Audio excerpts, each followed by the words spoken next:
Good morning mga ka-Lawrence Kitchen at andito na nga po tayo sa pagtatapos ng aking apartment at ngayon po ang gagawin ko ay apartment tour na po tayo. Ilang buwan din ang nakalipas at ayan, nakita nyo naman po tapos na ang aming project na passive income apartment business. Ito po ay business ng isang OFW, nag-a-abroad, nangangarap na magkaroon ng kabuhayan sa darating na panahon. Kung kami man ay mag for good, meron na po kaming kahit papano katulong na kikita para sa aming pamilya.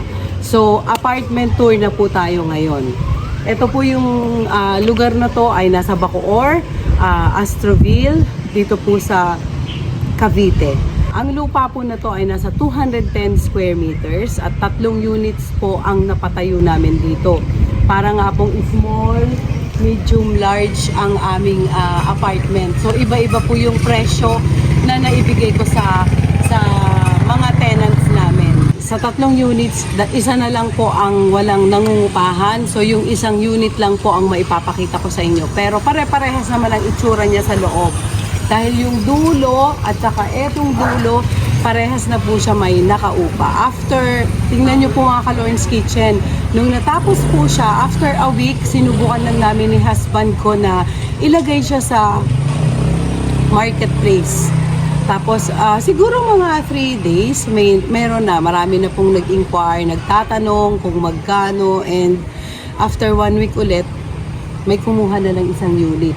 At saka, after a week ulit, may kumuha na rin ng isang unit. So, napansin po namin mga ka-Lawrence Kitchen, marami pa po talaga sa atin dito sa Pilipinas ang nangungupahan na wala pa talaga silang property na bahay.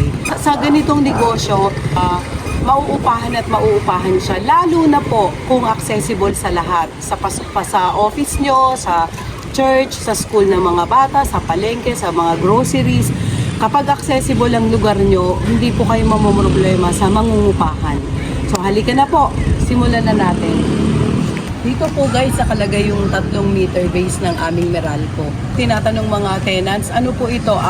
Sub-meter po ba ito? Hindi po, may kanya-kanya po silang puntador. So maganda po yun. So ayan. Ito naman po ang, meron po kaming garahe dito. And itong isang yung makikita nyo guys, yung gate na to, hanggang dapat doon lang. Nag-extend kami kasi yung sasakyan nila masyadong malaki. Nagpadagdag ulit ako ng gate para magkasya yung sasakyan nila. So, halika. Sinisipon ako kaya masakit yung nalamunan. Ito na lang po ang maipapakita ko sa inyo guys na unit kasi ito na lang ang hinahanapan namin ng tenant. So, alin na kayo sa loob. So, bali ito, taas at baba, nasa sabi ni Javi, 70 square meter na to. Meters, taas at baba. Pagpasok mo yung kanilang stairs, yan. And pwede sila dito maglagay ng pinakang living room nila. Maliwan siya eh. Ito po yung laundry area. Dito muna tayo sa kusina. Sa kusina, ayan. Kung mapapansin nyo, brown to yung bagong pintura siya, yung bagong turnover sa amin. Pero nag-suggest yung isang mangungupahan, pwede kong palitan ng pintura. So sabi ko, walang problema, basta charge sa inyo. Pumayag naman sila. Nung nakita kong maganda naman siya, yung cream, pinapalitan ko na rin yung dito sa gitna. So nagustuhan ko siya ngayon, so cream na siya, lahat lahat. And ayan na, pero na rin po itong mga tile sa loob. At okay na. Pwede na sila rin mamusina. And ito naman po yung laundry area. Tapos na siya. Okay na. Pinalagyan namin ng tatay. Anong tawag dito sa bubong na to? Ano ba ito? Yung polycarbonate. Polycarbonate na bubong kasi pwede silang maglagay ng washing machine dyan tapos para hindi maulanan. So okay na rin ang laundry area. Ayan po. At yung katabi na ating bathroom dito, meron na siyang mga lalagyanan ng mga towel, shampoo, naka-shower siya. May tubig din. Ayan. Flash. Saka may bidet siya. Ayan. Akyat tayo sa taas. At yung bag ko na dyan. So, Dito sa second floor, ganun din. Gumanda rin siya. Pinapalitan ko yung pintura. Mas maganda na siya. And, yan. Magkakabit na lang sila dito ng kanilang kurtina. Yan. Meron na siyang curtain rod. Yung AC naman, papakabitan na namin kami ang lalagay sa aming mga apartment. Kuya, iti-test pa natin yan. Okay. So, eto guys, yung ikakabit namin na aircon sa aming apartment. So, kailangan ikabit na to.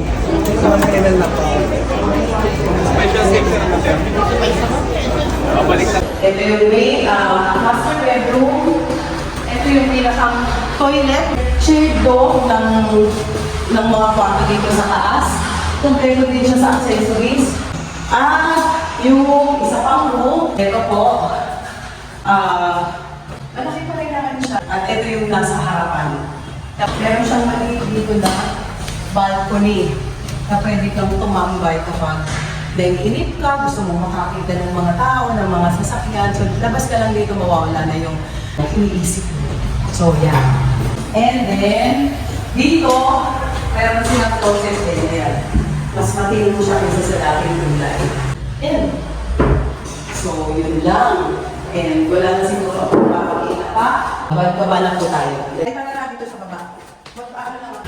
So, yun lang po. Sandali lang yung ating apartment tour. At nakita nyo naman, habang sinisimulang gawin to hanggang sa huli, siguro mas nakikita, na-imagine nyo yun na yung itsura. And ito po yung natapos na. Pwede na namin itong paupahan sa mga masiswerte na titira dito sa aming apartment. At Tita Ler, may mga nagtatanong rin po na iba kung ano po yung mga may advice nyo as an OFW po na may pangarap din na magkaroon ng mga ganitong business, like apartment business. Okay, ang may bibigay ko lang lagi ko naman sinasabi, hi po, yung presidente ng aming asosasyon. Ang masasabi ko lang, ako para sa akin na bilang asawa ng isang OFW, siguro tatlo siguro na tip. Focus sa goal na gusto nyong mangyari. Kapag umabroad kayo, naging OFW kayo, ang pagtuunan nyo ng pansin kung ano yung pangarap nyo bago pa man kayo umabroad. Gusto ko bang magkaroon muna ng bahay? Gusto ko bang magkaroon na ng sasakyan? Basta kung anong gusto natin, yung kailangan, i-focus natin ang ating mga sarili doon. Siyempre, una sa Panginoon, pangalawa, dun sa plano natin, sa goal na gusto nating mangyari. Focus. Pangalawa, discipline. Disiplinahin natin yung ating mga sarili sa mga bagay-bagay na nakikita ng mata. Kasi pag nakita natin, oh, ang ganda nun, oh, ang husay nito, oh, ano to, branded to. Pag yun, mahina tayo doon. Ang focus, mahahati yun, mapupunta yung kalahati doon sa gusto nating, sa nakikita ng mata natin na magaganda, napipil natin na masarap. Wala namang problema kung gawin natin ang mga bagay na yun. Pero sabi ko nga, focus, number 2, discipline. Kung kaya natin madisiplina ang sarili natin, habang wala pa tayo dun sa bagay na gusto nating makamit, ipigilan muna natin. Kaya naman sabi ko nga pwedeng ipagpaliban yung mga bagay na nakikita natin, nararamdaman natin na masaya, masarap, pwede natin yan ipagpaliban. And pangatlo, para sa akin, planuhin natin. Kung nakafocus tayo sa goal natin, nakakapag-ipon-ipon tayo, nadidisiplina natin ang sarili natin sa mga bagay-bagay na hindi pa dapat natin gawin. Nakakapag-plano tayo. Ano yung plano natin?